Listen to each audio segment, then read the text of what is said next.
My name is Özlem Okuyucu from London School of Economics. First of all, I would like to thank you for your speech. I'd like to ask a question about the crisis in Syria. I'm from Turkey, and as everybody knows, Turkey is hosting nearly 2,500,000 Syrian refugees. And some Turkish people are criticizing Saudi Arabia on the grounds that Saudi Arabia isn't accepting refugees and it isn't doing enough for refugees as a rich country.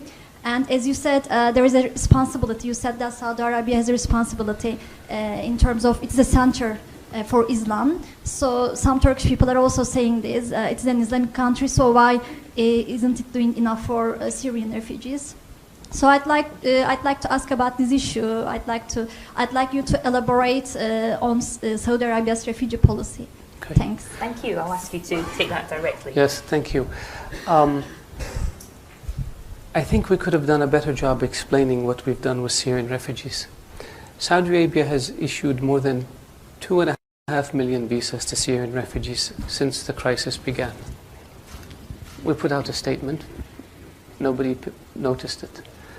2.5 million came to Saudi Arabia.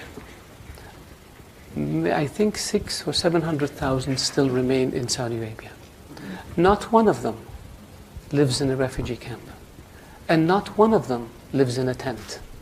Because the custodian of the two holy mosques ordered that all Syrians who come to Saudi Arabia be provided residency permits so they can send their kids to school, so they can have access to medical care, and they can have access to social security, and they can get a job.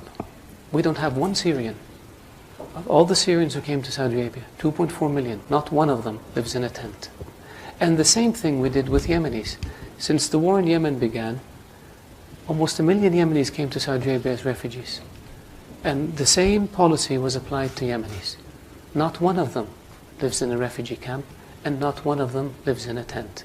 And we don't brag about it, and we don't put TV cameras in front of them, because that, to us, is what our culture is all about. These people came because their homes were devastated.